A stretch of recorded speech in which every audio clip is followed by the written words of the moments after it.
Already ఇలాంటి బిజినెస్‌లు చేసే వాళ్ళతో మాట్లాడి నేను ఈ వీడియోలు చేస్తున్నా. కాబట్టి మీరు ఎంత ఎక్కువ మందికి ఈ వీడియో పంపించగలిగితే అంతగా వాళ్ళ జీవితాలను మీరు నిలబెట్టిన వాళ్ళవుతారు. కాబట్టి కంపల్సరీ షేర్ చేయండి.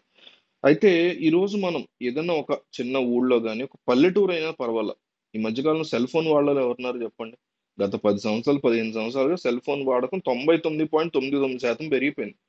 ఎవ్వరు గూడా లేని వాళ్ళైతే లేరు. వాళ్ళందరికీ ఆ ఫోన్ సంబంధించినటువంటి యాక్సెసరీస్ అవసరం ఉంటుంది. రకరకాల అవసరాలుంటాయి. సో, దీంట్లో మనం ఎట్లా డబ్బులు సంపాదించుకోవచ్చు? ఏ రకంగా బిజినెస్ చేయొచ్చు? మన ఛానెల్‌లో కోటీశ్వరులయిపోవడానికి వీడియోలు చేయం మనం.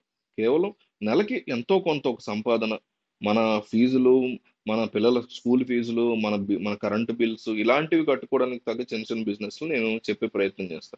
సో, అయితే స్మార్ట్ ఫోన్‌కి సంబంధించినటువంటి యాక్సెసరీస్ మనకి చెన్నై గాని, బెంగుళూరు గాని, పూణే గాని ఈ 3 ప్రాంతాల్లో చాలా తక్కువ ధరకి మనకు దొరుకుతాయి. వాటిల్ని ఏపీలో ఏ రాష్ట్రంలో అయినా మీరు తెలంగాణ, ఏపీలో ఏ ఊళ్ళో అయినా ఉండండి. ఒక చిన్న పల్లెటూరు గావచ్చు, మండలం గావచ్చు, టౌన్ గావచ్చు. వీటిల్లో మీరు జనరల్‌గా అబ్జర్వ్ చేయండి. లేకపోతే ఏదన్నా ఒక రిటైల్ షాప్‌కెళ్ళి ఏమేమి ఎక్కువ కొంటూ ఉంటారన్న మీ దగ్గర అని అడగండి. అడిగినప్పుడు వాళ్ళు బ్లూటూత్ ఇయర్ ఫోన్స్ చెప్తారు ఫస్ట్ ఆఫ్ ఆల్. అది కాకుండా చార్జర్‌లు వైర్‌లు పోతూ ఉంటాయి. చార్జర్ డిప్ బానే ఉంటది. సాకెట్. దాని ఆహ్, వైర్ ఏదైతే ఉంటదో ఆ వైర్ పాడైపోతది. ఇట్లాంటి సిట్యుయేషన్స్ మనం ఎక్కువ చూస్తాం. ఇట్లా మీరు అడగండి ఒకసారి. అడిగినప్పుడు వాళ్ళు చెప్తారు లిస్ట్. ఇవి మీకు చెన్నైలో కానీ, సన్ టెలిలింక్ అనేసి ఒక సంస్థ ఉంది. వీళ్ళ దగ్గర నుంచి గాని, ఇట్లా రకరకాల ప్లేసెస్‌లో చాలా తక్కువ ధరకి మనకి యాక్సెసరీస్ అనేవి దొరుకుతాయి.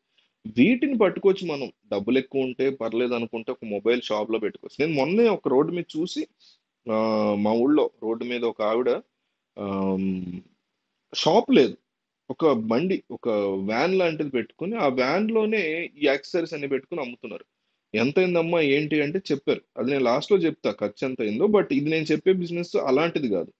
అది లాస్ట్‌లో ఒక ఐడియా కోసం చెప్తా టాపిక్ వచ్చింది కాబట్టి. సో, ఇట్లా ఒక 70,000 పెట్టుకొని ఇవన్నీ కొన్నారనుకోండి. ఇన్ని ఒక వైర్లు ఇన్ని తక్కువ రేట్‌కి మీకు ఒక రూ. 50కి దొరికేటువంటి వైర్ ఇక్కడ రూ. 150కి ఈజీగా కొనుక్కోవచ్చు. అట్లాగా ప్రతి వస్తువు మీద 40, 30% మీకు ఖచ్చితమైన లాభం ఉంటుంది. అట్లా 70,000-1,00,000 రూపాయలు అనుకుందాం 1,00,000 అనుకుందాం. 1,00,000 కాతే 50,000 పెట్టుకోండి మీకున్న డబ్బు బట్టి. రూ. 1,00,000 పెట్టి కొనుక్కున్నాం సరుకు. దాన్ని మీరిక్కడ డిఫరెంట్, డిఫరెంట్ రిటైల్ షాప్స్‌కి మంచి బ్రాండెడ్ అన్ని చూసుకొని, చెక్ చేసుకొని, బ్రాండ్ అంటే ఖచ్చితమైన బ్రాండ్ గాదు. మంచి పేరుండి, ఇది బ్రాండ్ ఇంకా ఎదగలేదు, ఎదుగుతోంది అనుకున్నవి చక్కగా పట్టుకొచ్చి తక్కువ రేట్‌కి ఇక్కడ అమ్ముకోగలిగితే, మీ దగ్గరే కొంటారాళ్ళు. మళ్ళీ ఎక్కడికో వెళ్లి ఇవన్నీ గాదు. వాళ్ళు మళ్ళీ కస్టమర్‌కి ఎక్కువ రేట్‌కి అమ్ముకోగలుగుతున్నాం గదా! ఇదేదో బానే ఉంది. ఖచ్చితమైన సరుకిస్తున్నారు, టైంకిస్తున్నారు. ఇవన్నీ మీరు నెమ్మది నెమ్మదిగా రిటైలర్స్‌తో మీరు గనక మంచి పాజిటివ్ అట్మాస్ఫియర్, ఫ్రెండ్లీనెస్ ఇవన్నీ యాడ్ చేసుకోగలిగితే, మీ ఊళ్ళో ఉండేటువంటి చిన్న చిన్న మొబైల్ దుకాణాలకి వాళ్ళు ఎక్కడెక్కడికో ఎళ్లి ఎలా తెచ్చుకోదో అంత పెద్ద స్టాక్ ఆళ్ళు తెచ్చుకోలేరు గదా! సో, దాని బదులు మీరు సప్లై చేస్తున్నారని తెలిస్తే మీ దగ్గరే వాళ్ళు ఎక్కువ క్వాలిటీకి బావుందనుకుంటే కొనే పరిస్థితి ఉంటది. అట్లా ఒక రూ. 1,00,000 సరుకుని మీరు ఒక 2 నెలల్లోనో, నెలలోనో జాగ్రత్తగా అమ్ముకోగలిగితే ఈజీగా 30,000 లాభం కనపడుతది. అంటే మీ ఖర్చులన్నీ పోను కూడా మీకు 25,000 వరకు. అంటే నెలకి 12,000 అయినా స్టార్టింగ్‌లో ఈజీగా సంపాదించుకోవచ్చు. లేదు బానే ఉంది. పరిస్థితి బానే ఉంది. 6 నెలల తర్వాత ఇంకా అమ్మగలుగుతున్నాడు. 24,000 చేసుకోవచ్చు దాన్ని. అంటే ఒక టౌన్‌లో ఉంటూ నెలకి 24,000 పార్ట్ టైమ్ జాబ్ లాగే కదా ఇది. ఇప్పుడు రోజంతా దాని మీద ఉండేదేముంది? ఒక రోజు వారంలో ఒకరోజు రిటైలర్ షాప్స్ అన్నీ కనుక్కుంటారు. ఏమేమి సరుకులు కావాలని. 3 రోజులో, ఎన్ని రోజులో ఎళ్ళొస్తారు. వచ్చిన తర్వాత ఆళ్ళకి ఇచ్చేసుకుంటారు. ఒక రౌండ్ అయిపోయింది కదా! అంటే నెలలో మీరు వారం రోజులు పని చేస్తే ఈ రకమైనటువంటి ప్రాఫిట్ గాని, ఈ రకమైనటువంటి ఇన్‌కమ్ గాని ఎంతో కొంత ఇన్‌కమ్ 10,000 వస్తుందనుకోండి హీనపక్షం.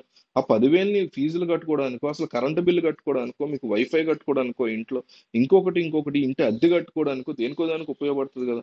సో, ఇట్లాగా చేసేవాళ్ళు చాలా మందున్నారు. వాళ్ళని కనుక్కొని నేను ఈ వీడియో చేస్తున్నా. ఖచ్చితంగా ఇది వర్కౌట్ అవుతది. ట్రై చేయండి. దీని ముందు మొత్తం అన్ని కనుక్కొని ట్రై చేయండి.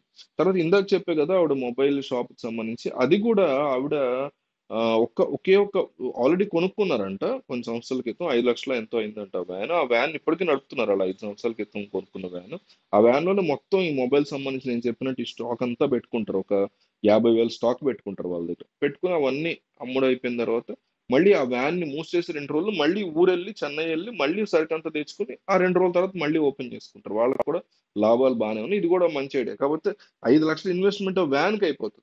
షాప్‌కి మీరు పెట్టకపోయినా సెకండ్ హ్యాండ్ తీసుకున్న తక్కువలో తక్కువ 3,00,000 అయితే గాని వ్యాన్ చిన్న వ్యాన్ అది. ఒక ఆటో కొంచెం పెద్దగా ఉందంతే. సో, ఇది వీలైనంత ఎక్కువ మందికి పంపించండి. అందరికీ తెలియాలి ఇట్లాంటి బిజినెస్‌లు ఉన్నాయి. జీవితంలో మనం బతకగలుగుతామని. ఎంతోమంది ఉద్యోగాలు లేక ఏడుస్తున్న పరిస్థితి ఉంది. వాళ్ళందరికీ హెల్ప్ చేయండి వీడియో పంపి.